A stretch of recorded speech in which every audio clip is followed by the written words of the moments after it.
来吧，小老虎，寡人陪你做回大老虎。大老虎，你真的背我？君无戏言，来吧。小老虎，可是有点分量哦。嘿，不重，不重。大老虎的脑袋，我摸的；老虎的须子也摸得，老虎的鼻子也摸得，老虎的胡须我也摸的。做小老虎真的有那么好吗？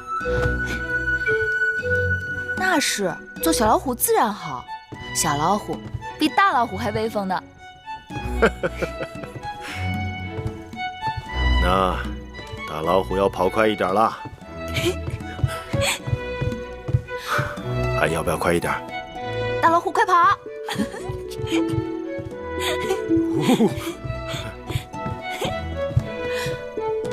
准备好了没有？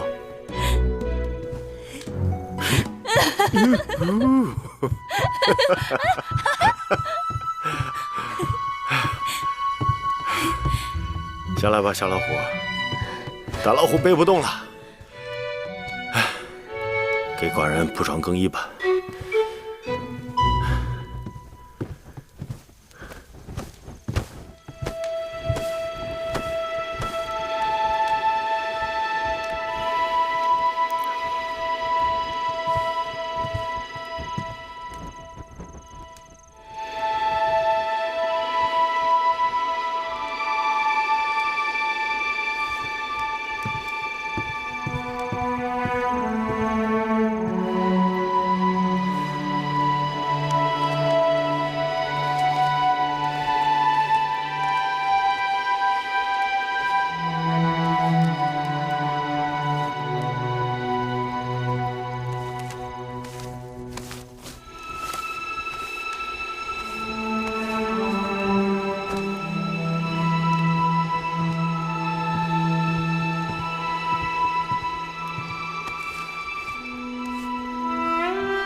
318年，芈月被册封为八子，为比中耕，禄至千担。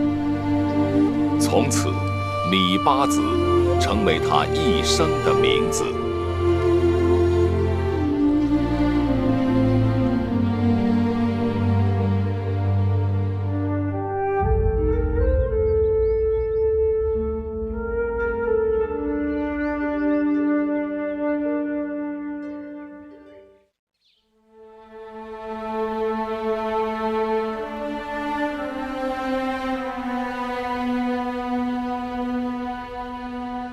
月儿本以为，即使与大王同屋而眠，也不过到此为止。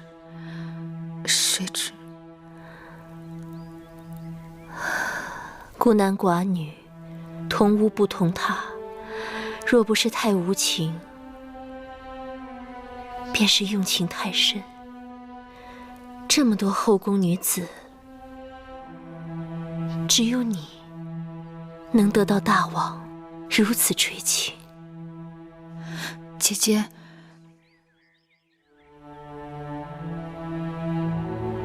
姐姐不会因此责怪芈月吧？大王看重妹妹，临幸妹妹是早晚的事，姐姐应当替你高兴。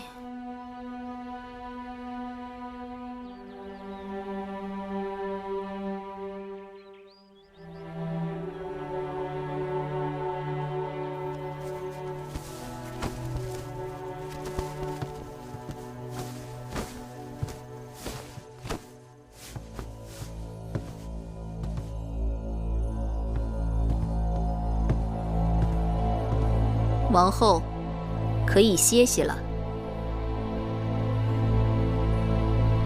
王后若不想睡，奴婢陪您说说话。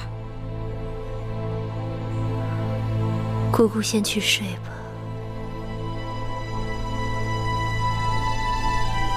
是。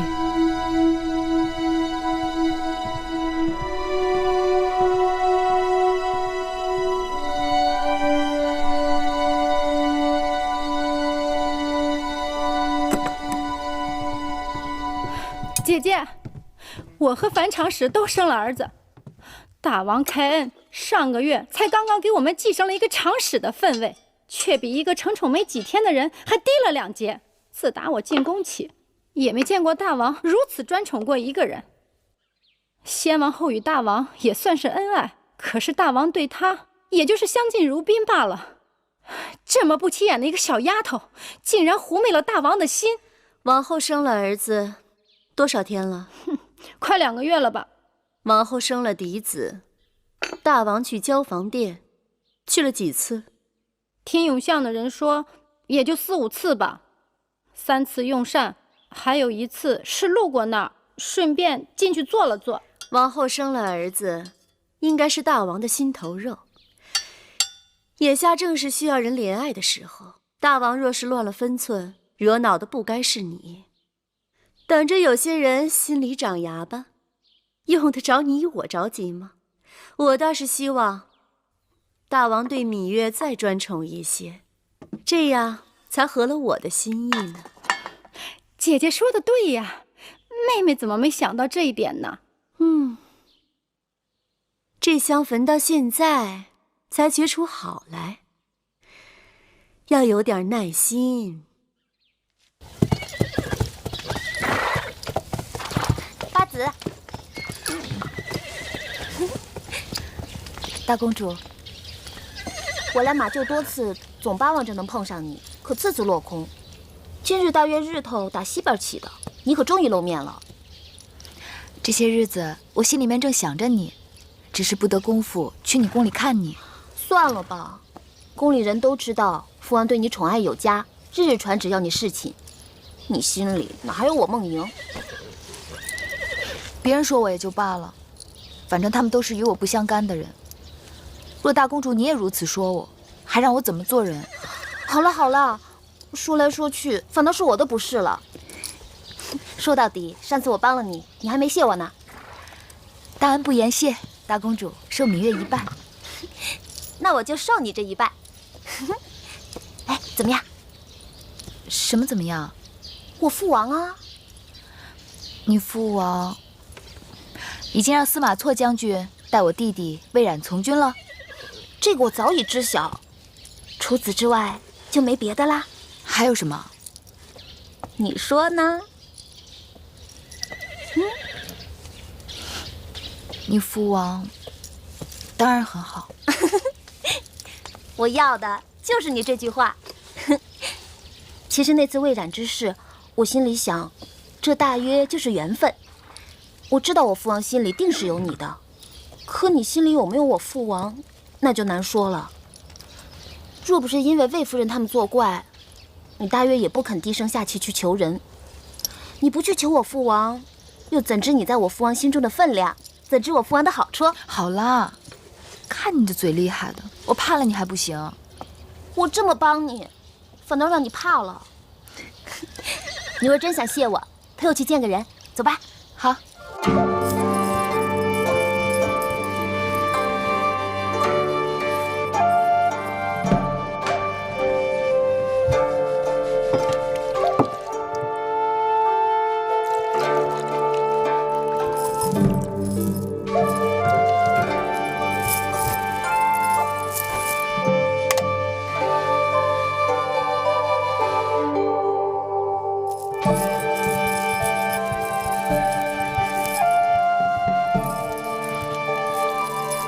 梦莹，你来了。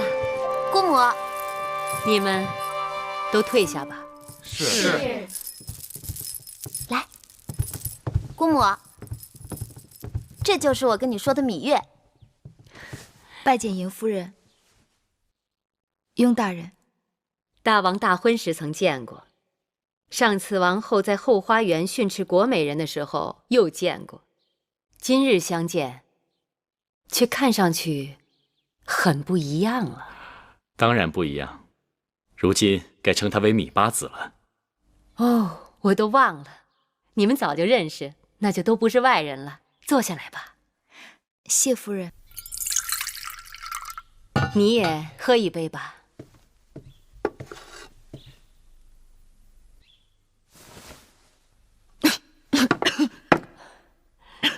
看来你还真不会饮酒。都说琴酒性烈，果不其然。这女儿家一定要学会饮酒，它是忘忧药，能陪你一辈子，不离不弃。芈月，你可见过天底下有比我姑母更潇洒的女子？都说大公主是迎夫人养大的，我看大公主和迎夫人真的比母女还要相像。夫人这里余音绕梁，但雍瑞府中还有杂物未料理妥当。既然夫人有他们二人陪伴，雍瑞暂且告辞。饮酒赏歌何等的雅事，你却用杂物二字来烦扰自己。也罢，你就去吧。夫人，告辞。梦莹，替我送送雍大人。哦，是。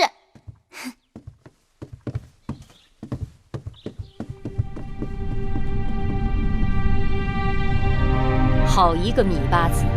当日我就看出，大王迎娶的处女中，唯有你是最不安分的。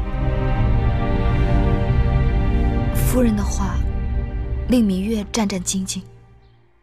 你小小年纪进宫不久就得此位分，可见得你在大王眼中的分量。我听说大王已经专宠你2月有余，宫中因此废议。芈月不知自己错在哪里，望夫人指点。如你这样的情况，并非宫中第一人。先王后和当今王后，他们出入宫时，大王都专房独幸了3个月以上。妻者妻也，王后是大王唯一正妻，平起平坐都是应该，专房更是无理由挑剔。你明白就好。除了王后、魏夫人、国美人承恩，最多也只不过就是10几日的功夫，魏良人就更少了。大王历来都是我行我素，但是大王对你的专宠，都快赶上王后了，这让有些人看在眼里，心头早已滴血。芈月，别无他念，只想好好侍奉大王。能侍奉大王是你的福分。当今世上，既有心性又有姿色的女子，大多都是宁愿做褒姒，也不甘做无言的。你要当心，恃宠而忘形，树敌太多。虽然说后宫之事也应该由大王来定夺，但是大王的心思多在前朝，并非总能关照后宫。要想平安多福，就要收敛心性，懂得进退。谢夫人指教，芈月字字铭记在心。起身吧。谢夫人。其实，我想让你记住的，就是2个字：分寸。是。姑母，梦莹，你回来了。梦莹啊，芈八子是头一次到我这儿来，你快带她到我这北郊行宫四处去看看，啊！走。谢夫人。去吧。刚刚姑母跟你说了些什么？只是家常话罢了。邢夫人豪爽，心思如同男子，举手投足更有大丈夫之气。我就知道你们俩会很投缘。哎，雍大人怎么会在邢夫人这里？雍大人常常看望姑母，他们的情分也不是1日2日。能看得出他们彼此是体贴知己。姑母一生艰难，但很洒脱。我从小便想学做她那样的人。夫人，大姐来了。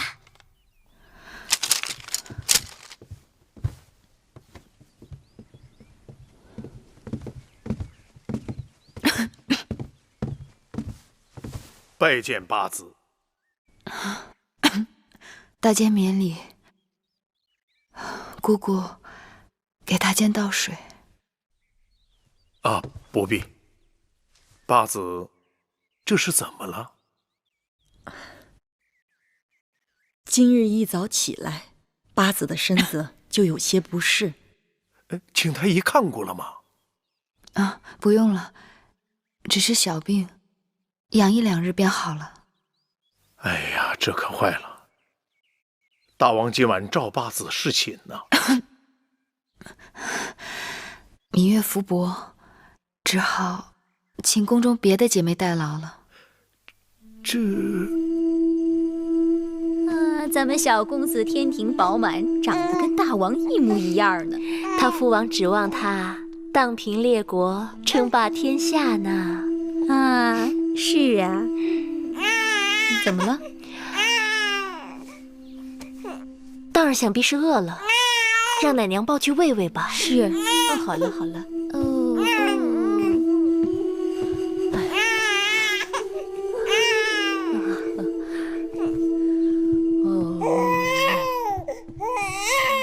小公子都满2个月了，大王也没来用过几次晚膳。大王政务繁忙，可奴婢听说大王几乎夜夜都召芈月去承明殿呢。今晚侍寝的又是他。我月子里的时候不能侍寝，芈月替我侍奉大王。如今我刚出月子，芈月多陪些大王，也是她的本分。只怕有些人的心思在本分之外呢。好了，玳瑁姑姑，我知道你是在为我争，但是不能因小失大。大儿刚满月，大王就令魏夫人把主持后宫的大权交还给我，可见大王对我的信任。如今大王指派芈月主管整理我从楚国带来的陪嫁书简，她日日在书库，也算恪尽职守。好不容易有几天太平日子，你就不能让我耳根清净一下？奴婢知道了。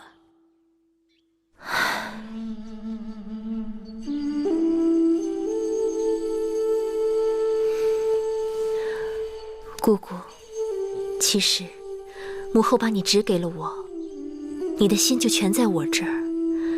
入秦宫这1年多，你跟着我吃尽苦头，姑姑对我的好，我心里岂能无数？只是有些事情，姑姑还是少说话。我不是糊涂人，应当如何，我心里有数。王后这么说，奴婢心里就踏实了。拜见王后。何事？大王让小的来传话，说今晚到王后这边来用膳。王后您快准备准备吧。大王今晚要来。是。可是大王今晚不是召芈月侍寝吗？哦，八子病了。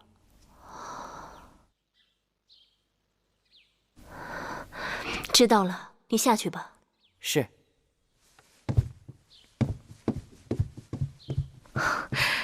大王要来，晚膳让膳房好好打点一下。是，奴婢亲自去膳房，让他们备些鹿肉。鹿肉属纯阳之物，补脾益气，温肾壮阳，给大王吃最好不过了。奴婢去准备了。大王，这鹿肉是照楚国的方子炮制的，您看味道怎么样？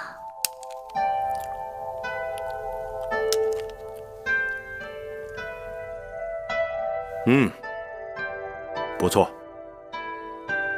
外面焦脆，里面鲜嫩，鲜美异常。怎么，还有些野山菌的回味？这鹿肉要先腌制再炮制，所以味入肌里。这野山菌是臣妾特意交代御厨，先将野山菌熬成汤汁，待肉炮至5成熟的时候，淋浇在这鹿肉上，所以才有这滋味。王后真是聪慧之人，一块鹿肉也能做出奇巧花样。臣妾愚钝，只是尽职而已。好了，寡人吃饱了。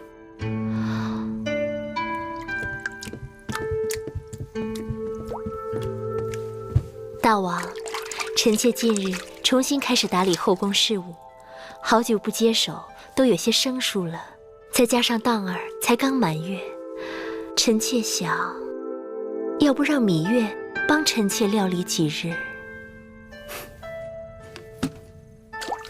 芈月的确聪明能干，不过眼下芈月正带人整理王后带来的陪嫁书简，哪里还有空闲？再说，后宫事宜均是王后分内，不行，让孟昭氏帮你吧。那就照大王的意思办。好了，不早了。大王今晚……芈月病了，寡人要去看看她，之后回承明殿打理政务。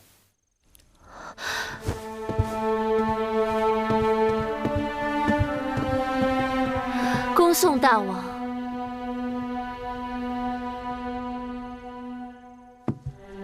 王后，姑姑有话就说吧。你留不住大王的人倒也罢了，怎的把手中主持后宫的大权也要随意送给他人？这权是我等想送就送得出去的吗？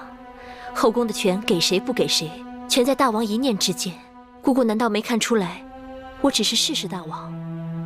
大王方才的话，你也都听见了。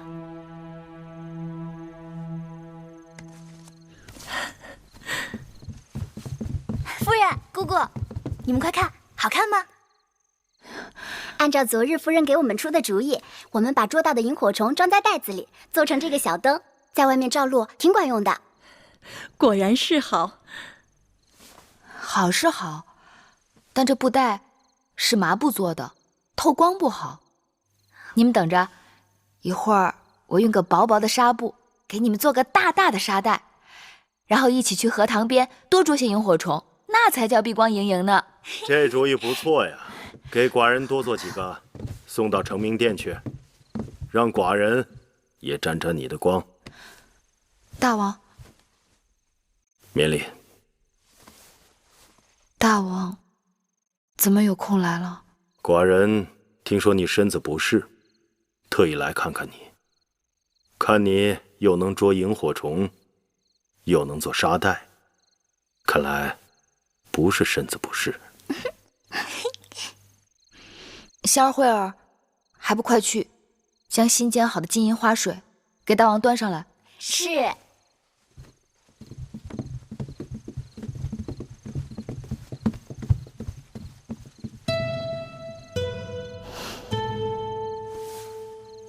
大王恕罪，这2日忽冷忽热的，月儿的确是常有头疼脑热的时候。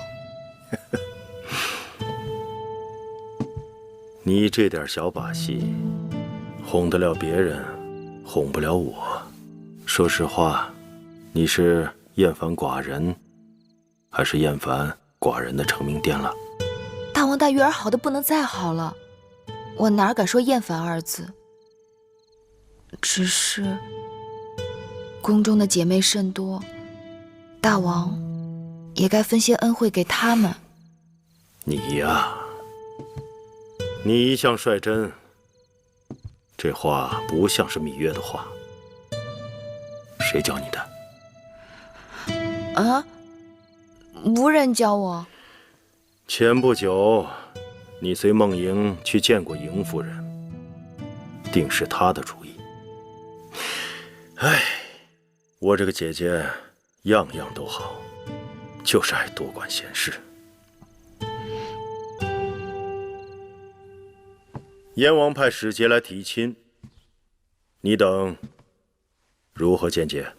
大王，燕国在6国之中属于平庸懦弱之国，国土面积不大，兵卒数量不及魏，车骑数量逊于赵，军粮储备也难望其之项背，而刀剑器械不及韩。燕国并无一技之长，与之联姻，与我秦国毫无益处。大王，大良造此言差矣。燕国的确国小势微，北有山戎侵扰，南有齐国虎视，但这也正是燕国一心要与我秦国结交的原因。若燕秦2国联姻，南可以联手抗齐，西可以牵制东胡，大大缓解我秦国的后顾之忧，既是举手之劳，又是明智之举，为什么不呢？张子之言甚是，秦国对外该实行远交近攻之策。那燕国距秦国千里之外，与秦国并无直接冲突，而东胡和齐国与秦国为敌多年，若能联燕抗齐，乃上上之策。看来与燕国联姻，利大于弊，何乐而不为？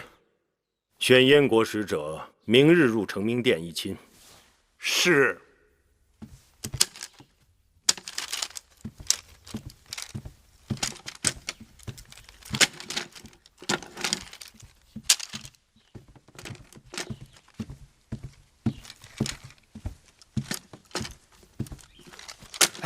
你听说没有？燕国派人来求亲了。向谁求亲呢？那还有谁呀？当然是我们秦国的大公主啊！咱们大公主那么好，谁能配得上她呀？你笨不笨呐？再好的姑娘，那也得嫁人呐。希望燕国不是太远。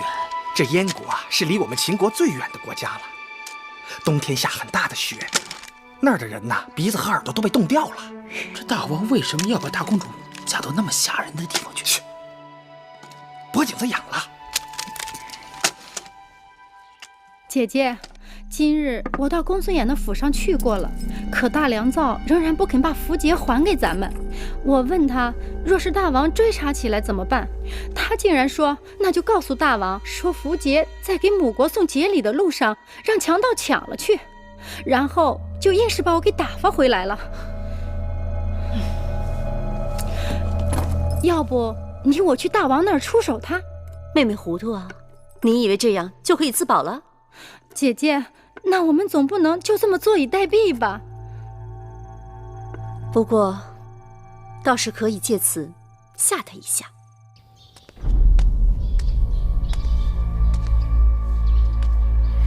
这个女人简直是丧心病狂！先生息怒，魏夫人会不会因为情形不对出卖先生？暂时还不至于。即便他在符节之事上能够洗白自己，无关谋杀王后，也是掉脑袋的大罪。但眼下一群人故意为难人，他们只要粮食，不要钱财珠宝，还说拖的时间长了，要把500车粮食变成800车。什么？800车？简直是岂有此理！先生，我们应该怎么办？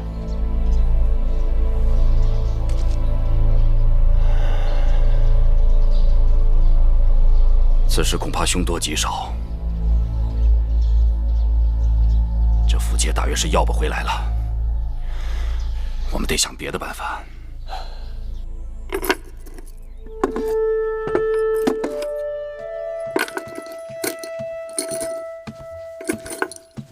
月儿，你这是在找什么呢？上次王后送了我一套紫玉鎏金的首饰，怎么找不到了？你找她干嘛呀？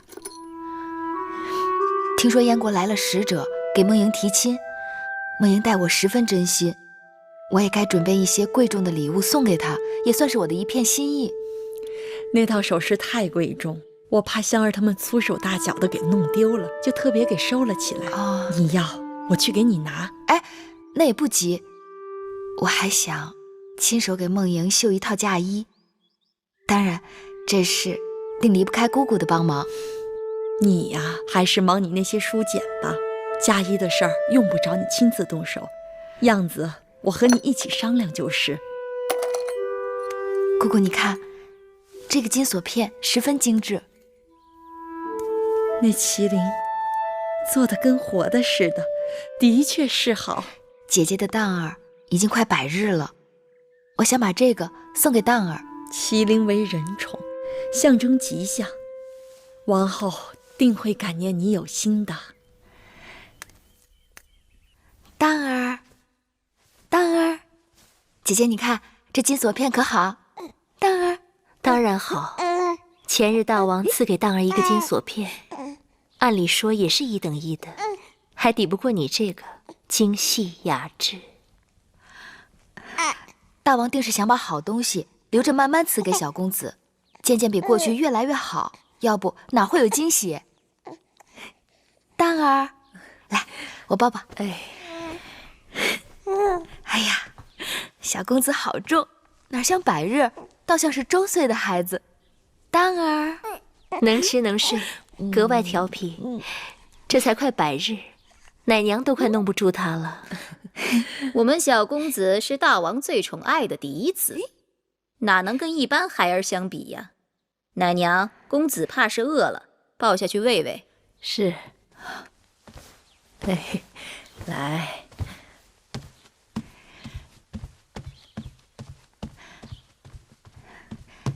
姐姐，你从楚国带来的陪嫁书简已经整理出来一部分了，正让人抄写成秦文。从楚国带来的越人，有的在路上被一群人所杀，也有的失散跑了。我求雍瑞想办法，从宫外新招募了几个，还不知好坏。姐姐有功夫去我那里看看。你做事我自然放心，我这里也忙，后宫的杂物拎起来针头线脑，放下去又千头万绪，再加上有道。姐姐，你这是推辞还是实懒？瞧你说的。好了，我若有空就去你那儿看看。姐姐，千万不要因为针头线脑而与我生分了。那是当然。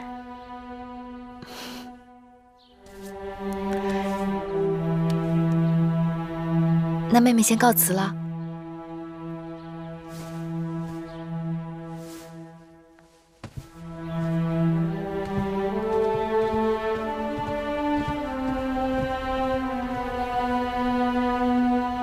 哼，我们王后什么没见过呀？一个金锁片子，显摆什么？姑姑嘴上积点德吧。就凭芈月，哪里拿得出这样的东西？定是大王赏赐给她的。芈月侍奉大王多日，得些稀罕宝物，也是她的本分。只是什么？从小到大这么多年，只记得凡是我有的，定是她没有的。只有我给她东西，何尝有过她给我？如今却倒过来了。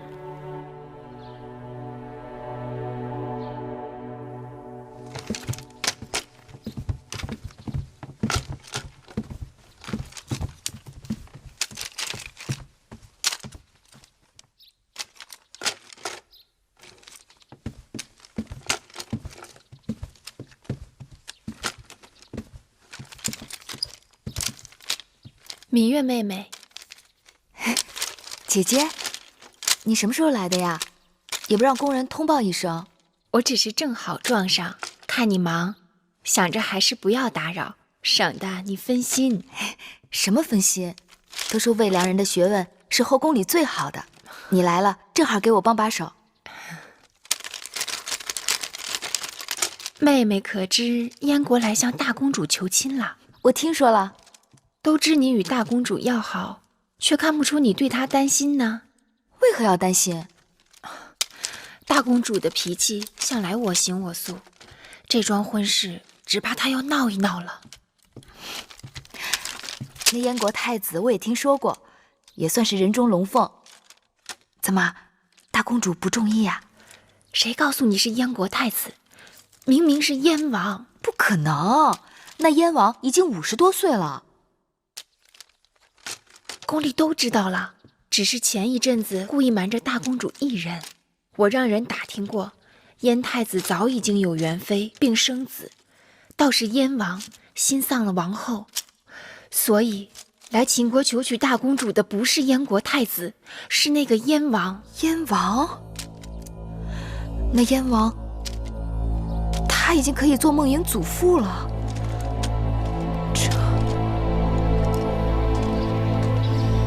唉，昨日受了风，腰酸背痛的。这王后有什么事儿，让下面人传个话便是了，还让我们这一遍一遍的跑腿儿。姐姐就别抱怨了，王后对咱们姐妹还是挺关照的。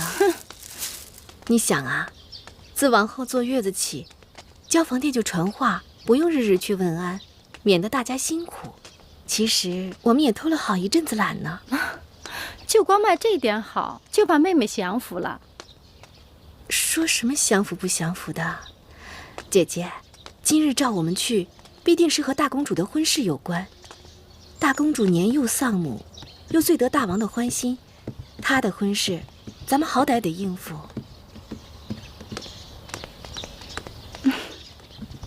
看，这人真是禁不住念叨。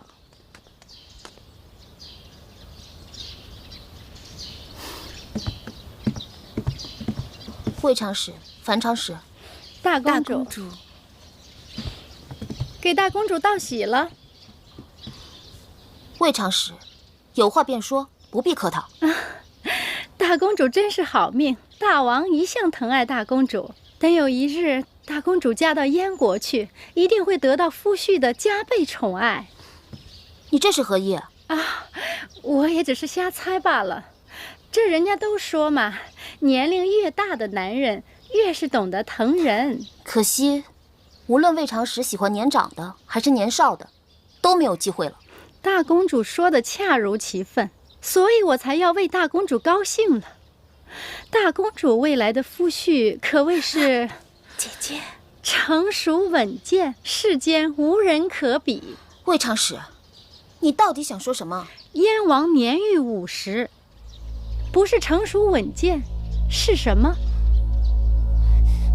你信口雌黄！此事大王做主，我怎敢有一句狂语？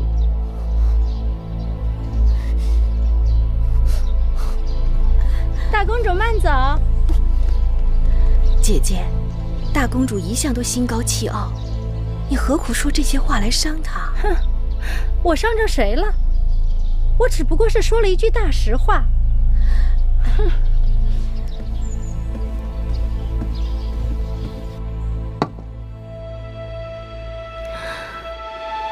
大王打算把大公主许配给燕国国君，秦燕两国联姻，如古琴瑟，同德同心，有益于我大秦安危繁荣。公主出嫁是后宫大事，召姐妹们来就是商议一下大公主的婚事。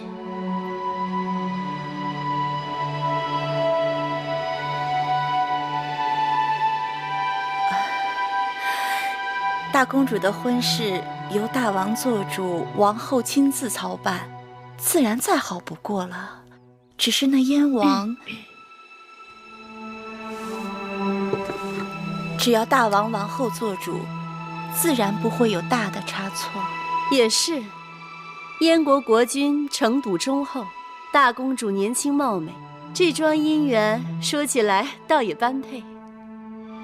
姐姐所言甚是，大公主聪慧贤德，嫁到燕国必会得到燕王的专房独幸，秦燕联姻，珠联璧合，真是两国之大幸。夫妻相处，讲究的是琴瑟和鸣，白头相守。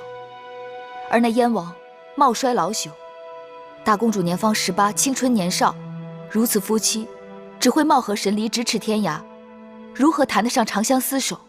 更谈不上如骨琴瑟，同心同德了。夫妻相处，男才女貌自然最好，但是也要讲究缘分。到底何为缘分？花样年华，相伴日落西山。王后，这殿中姐妹都是过来人，对大公主这桩婚事妥否，大家该是心里有数。这么说，我们和王后都没有米八子一人考虑的周全呀。魏夫人用不着夹枪带棒的，王后明白我是什么意思。月儿在我这里向来有什么说什么，不像有些人总是口不对心。我不嫁！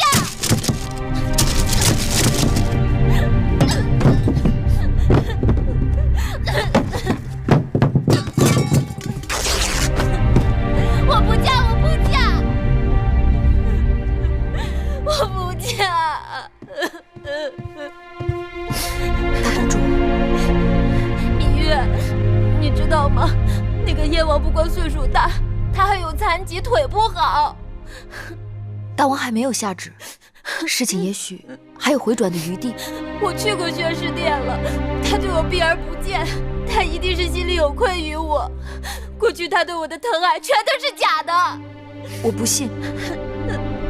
今晚大王会召我去成明殿的，我会对他说的。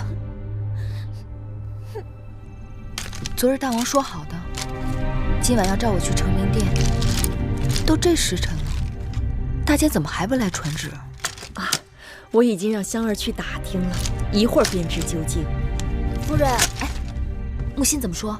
木心说，大王半黑就去交房殿了。我知道了，你下去吧。是。今日大王是故意在躲避我。按你与梦莹的情分，谁都能猜到你定会为他向大王求情的。大王躲我，我偏要去找他。既然你已经知道大王的心思，又何必自讨苦吃？可这是梦莹的事啊，我不能坐视不管。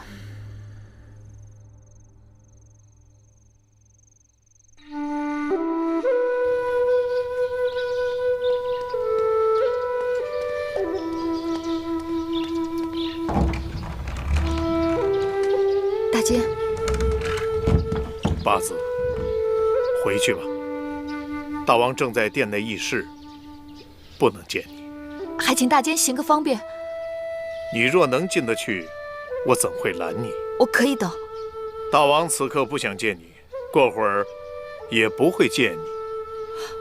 我真的有要事，必须要见大王。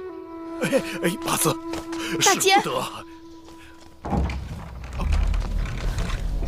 大王，大王，寡人听说你一直忙于整理王后从楚国带来的陪嫁书简，今日怎这样得闲？望大王恕罪，为大公主的婚事，芈月是不得已而为之。大公主的婚事已交由王后操办，用不着你越俎代庖。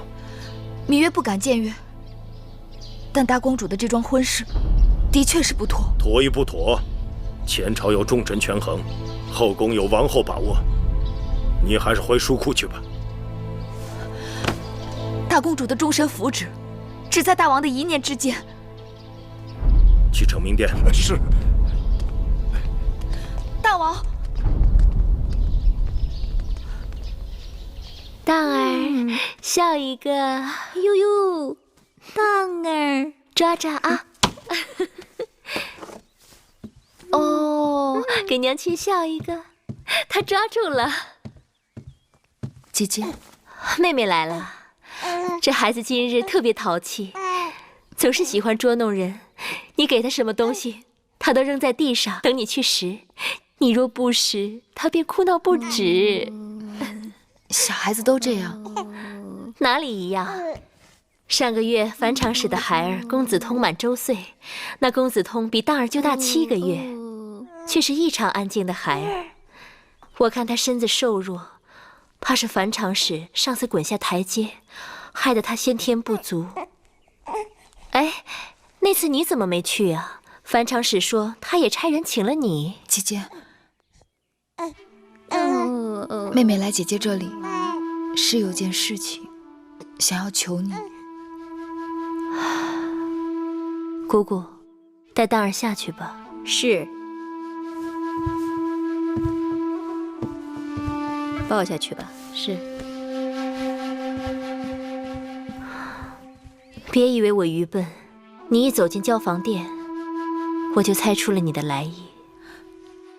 母监不肯为我传话，大王不肯听我陈情。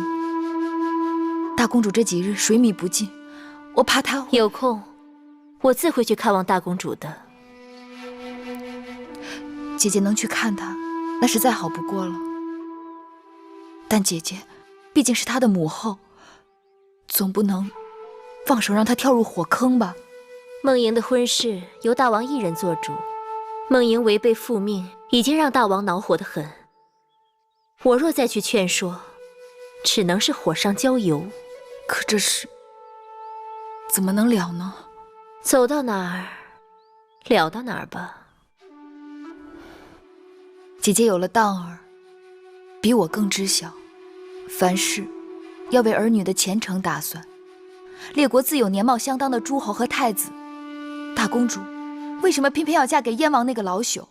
那个燕王还是个瘸子。若是轮到你我，也是打死不嫁的。上次召集后宫嫔妃，商议梦莹出嫁之事，你当众顶撞我，我不与你计较，是因为我知道你是性情中人，但大王的脾气，你也是知道的，只怕比你还执拗。我已经有了上次的教训，凡是大王拿定主意的事，硬要去碰，只有突破血流。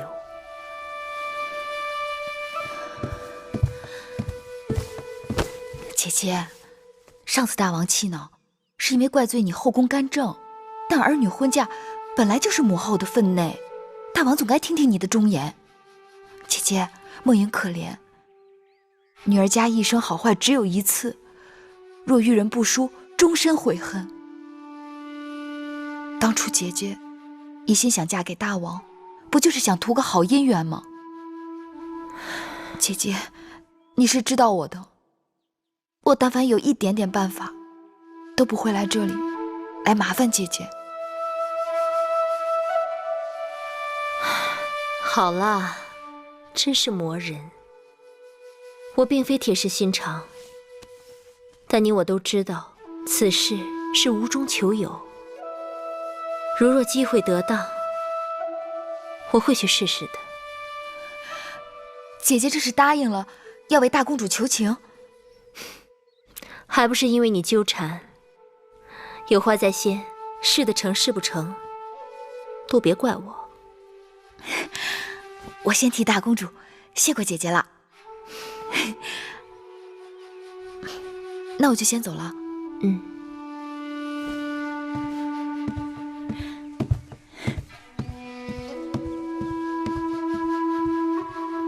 王后明知大王的心性，为何还要卖给芈月这个面子？你也知道，入秦宫这么久，芈月只为他弟弟来求过我，还被你给拦了。芈月是打断骨头也不喊疼的人，从来不愿欠任何人的人情。况且这次还是为了别人的事，我若有机会让他觉得欠了我的，有何不好？幕监传旨，大王一会儿就要到交房殿来。珍珠珊瑚，你们两个手脚还不麻利点儿？是。王后，你要不要带这只我们从楚国带过来的金簪呢？还是带那一对前日大王赐的蓝田玉钗吧。是。可奴婢还是觉得那对金簪更炫目些。你们都把我从楚国带来的首饰暂且收起来。人要吃一堑长一智，水能磨石，但万物水最软。我既想袒护母国，又不希望和大王伤了情感，只好事事顺势而为。是。王后再用些胭脂吧，烛光下也显得喜气些。听说大王近几日一直没有召芈月侍寝，看来大王对芈月也是淡了。是啊，人无千日好，花无百日红，还不都是这个道理？更何况那芈月算什么东西？她也想争着上位。你们都在这贬她，但我却觉得恰恰错了。大王性情刚烈，从没有回避过谁。大王若是刻意而为，定是不忍与其举语，干脆避而不见。大王这哪里是淡了芈月，明明是过于用心了。大王到！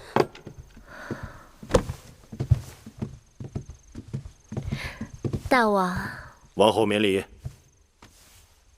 大王兴致勃勃，定是有喜事。寡人刚从四方馆来，国相张仪给我出了个主意，让在四方馆外放些铜箱，每个去四方馆的侧室都有甲乙丙丁的竹签，每日4家学说辩论，这些竹签的多寡决定着馆中辩论的席位。众人旁听侧室辩论，赞同哪家，就把手中各自的竹签投到哪个铜箱中去。黄昏时分，辩论结束，开箱验看，箱内竹签数最多的2家可以没收箱内最少的2家之竹签，并予以平分，使得他们在四方馆的席位加倍。今日是第1日，结果果然有趣得很。诸子百家之学说，乃经营国家的策略，这个张仪怎么能用来做赌注？实在是太轻佻了。天下本就是赌场，诸子百家也不过是以列国国运为赌注，游说国君们推行自己提出的国策。寡人欢喜的人，都是与众不同、胆大妄为的。王后未免自我困顿，过于拘泥。臣妾忘了，大王一向喜欢标新立异、古怪精灵。这有何不好？寡人倒是奇怪，你与芈月同是姐妹，但性情却截然相反。张仪的主意让芈月知道了，她一定会欢喜。芈月打小就逐心去意，臣妾的确与她不同。10个指头还不一般长短，你和她要互相好好帮衬。大王所言极是，淑儿知道了。好了，寡人今日到你这里来，是有件事情跟王后商量。2日后立夏，寡人打算带文武百官到南郊祭夏，大约要花3、5日的功夫。寡人不在宫中，后宫事务就交给王后处理了。其他事情倒也没什么要紧，就是大公主的婚事，王后要悉心操办。大王在众子女中最疼爱的就是大公主，嫁妆丰厚不用讲。只是臣妾听说梦莹至今不解大王望女成凤之心，芈月对这桩婚事也颇有微词，并曾当众顶撞臣妾，让臣妾为难得很。王后以为这桩婚事如何？大王行事一贯慎密，深谋远虑，选中燕王定是为了大公主好，女儿家娇嗔，出嫁前闹一闹也是有的。臣妾照大王的意思办。王后识得大体，由你操持大公主的婚事，寡人放心。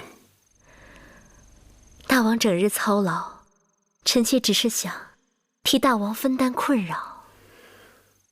王后今日的容颜格外娇美。大王打趣臣妾。这只发钗与王后的发饰相得益彰。秦国蓝田玉是世间极品，臣妾为大王而容。王后钟情秦国蓝田玉，却不喜秦国的饭食。寡人听说，你总嫌秦宫的蔬素粗粝。臣妾自小体弱，蔬素容易让臣妾积食上火，所以不敢多用。无妨，你是王后，秦宫里稻米有的是，随你吃。但是寡人还是喜欢那些蔬素。稻米吃了以后，1-2个时辰就饿了，不顶用的。臣妾今日特地为大王做了些点心，都是秦国物产，不知大王是否中意？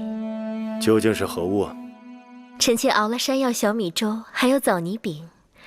这些东西虽然普通，但却最是暖胃安神的。王后有心，寡人刚好有点饿，叫他们端上来吧。玳瑁姑姑，快把点心端上来。是。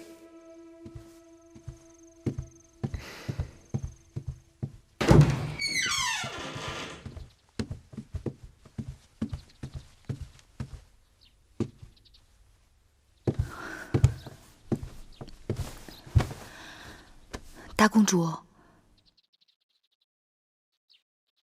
就算别人不爱惜你，你也该爱惜你自己。我的命是父王给的，他这样逼我，让他收回去好了。你这是以命相搏，其结果必是两败俱伤。照理讲，大王并非蛮横之人，若能弄清楚事情究竟，说不定还能找到回转的办法。只是大王根本不肯见我，王后答应说情，却又不了了之。他连你都避而不见，看来无人可以救我了。别那么灰心。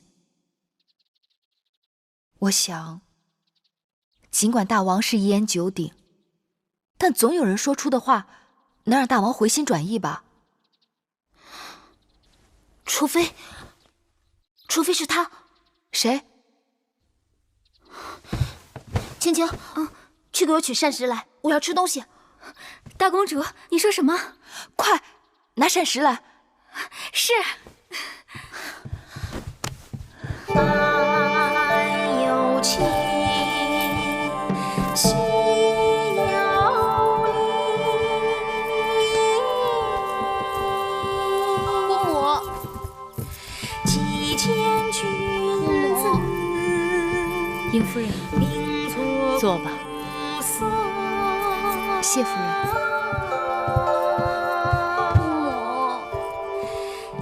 来了就愁眉苦脸的，多扫兴。姑母这里歌舞升平，您可知道梦莹心里有多苦？花开花落就在眨眼之间，人生愁苦却是无穷无边。你若耽搁在愁苦之中，误了花期，多不值得。姑母，该来的总会来，一会儿再说也无妨。来，还是先喝杯酒吧。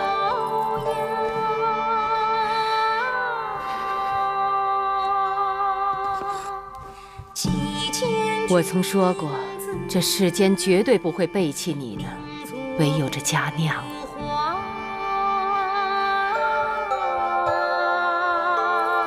芈月，你知道这首歌唱的是什么吗？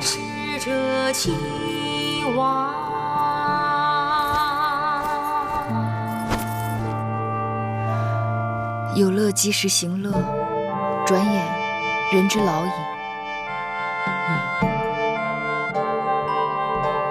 梦莹啊，你随我来。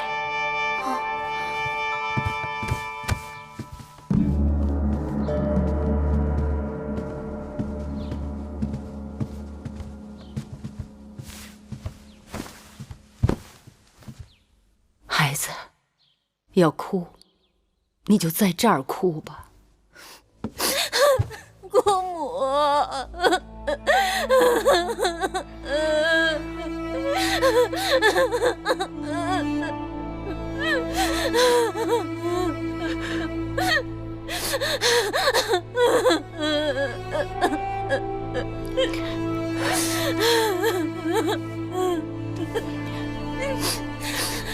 孩子，你想要姑母怎么办？去跟父王说说，让他收回成命。父王一向对您敬重，你也不曾求过他什么，所以你若去求他，他一定会答应的。你可知道，你父王为何在所有的兄弟姐妹当中最敬重我？因为祖母早逝，长姐如母，也因为父王对您一直心有愧疚。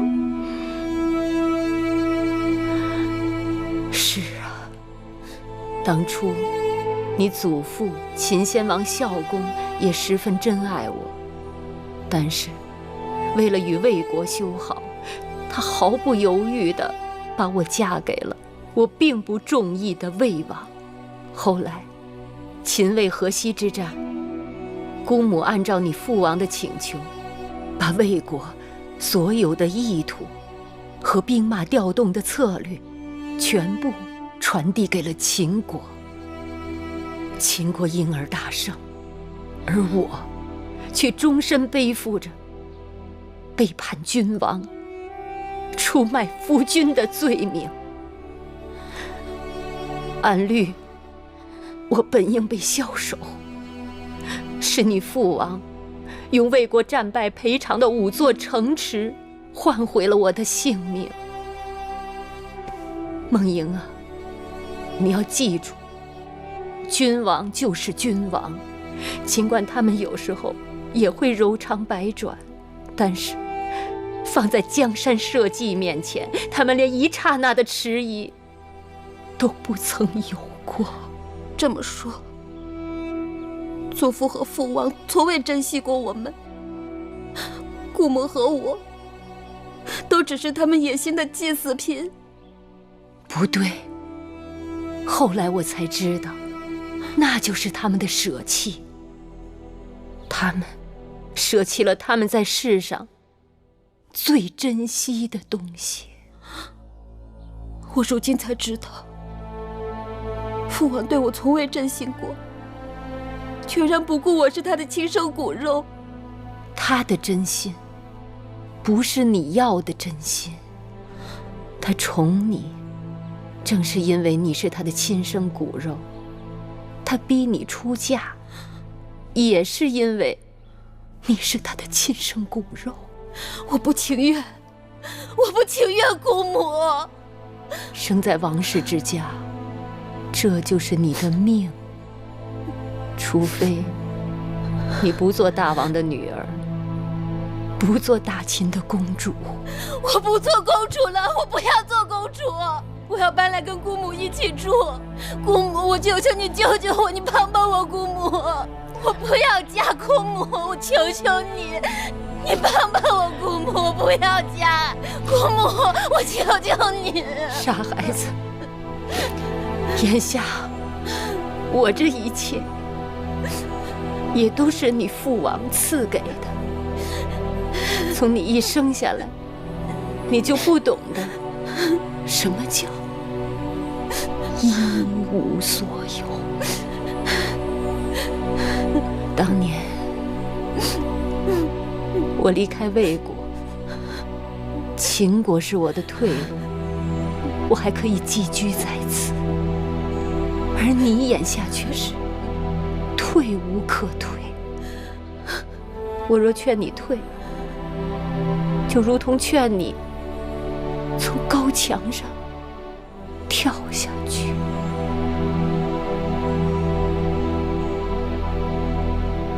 孩子，你好好想想吧。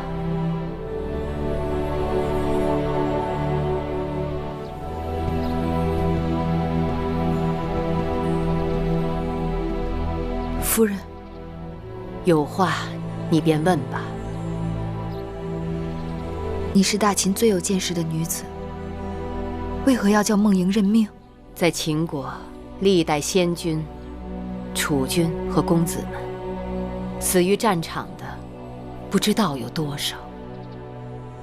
而王室女子别嫁，又何曾不是另一种战场？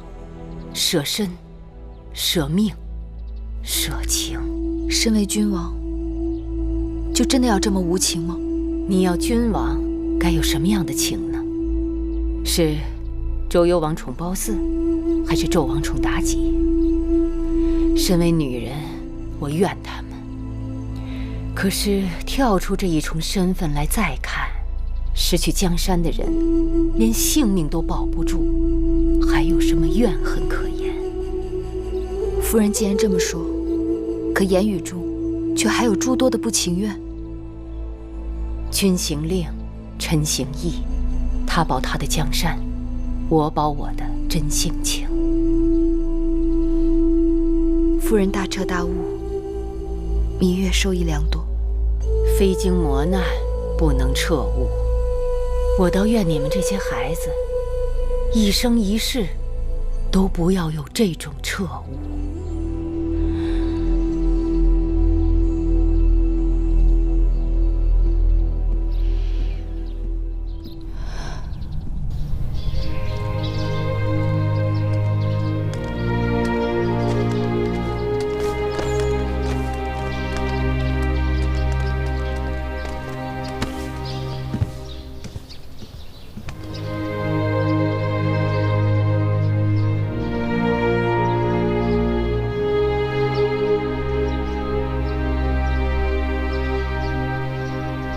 你们要照顾好尹夫人。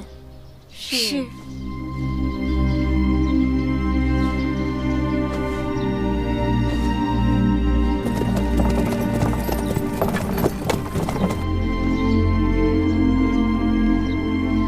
大人，夫人，你来了，怎么也不叫人通报一声啊？我正好路过这里。梦莹他们走了，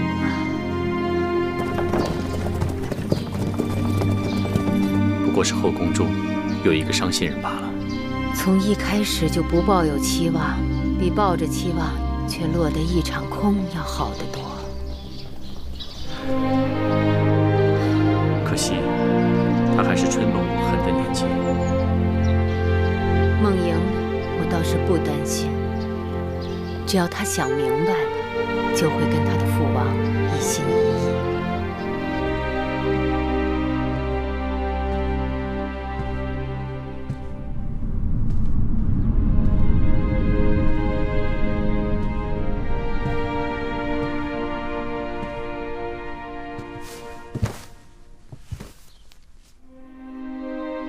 梦莹，拜见父王。你可想通了？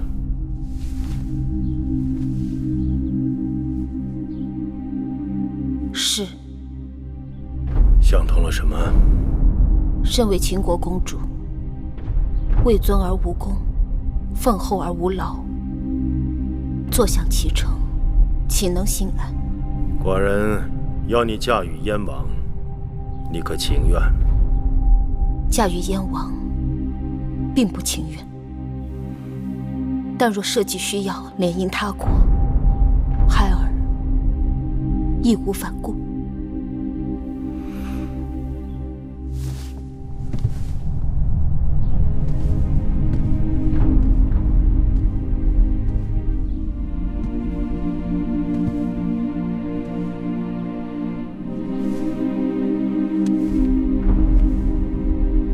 到底还是寡人的女儿，与寡人心意相通。记得寡人第一次上战场的时候，才13岁，双腿发抖，怕得不行，但依然义无反顾。织女莫过父。等你真正面临沙场的时候，你不会懦弱。难的就是决断的那一刻。你到燕国是要把寡人的眼睛、耳朵、手臂带到燕国去，寡人不会让你孤单，你与母国唇齿相依。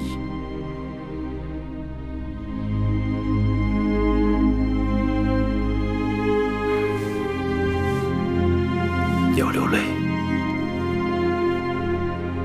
就在寡人面前流，千万不能让燕国人以为秦国女子软弱好欺。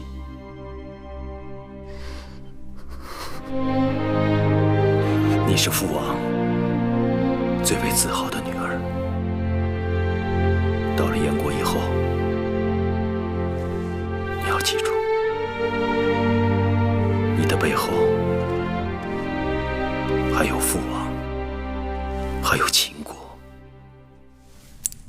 不管出了什么事，尽管派人送信回来。多谢父王。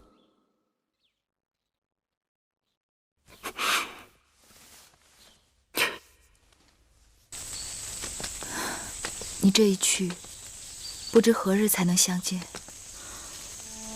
我若回不来，你就当我战死沙场了。怎么把话说得这么不吉利？和一个枯朽老头同床共枕，生不如死。这我都想开了，还怕真的死去？别钻牛角尖，福兮祸兮，事有百变。你若不能回来，我想办法去看你。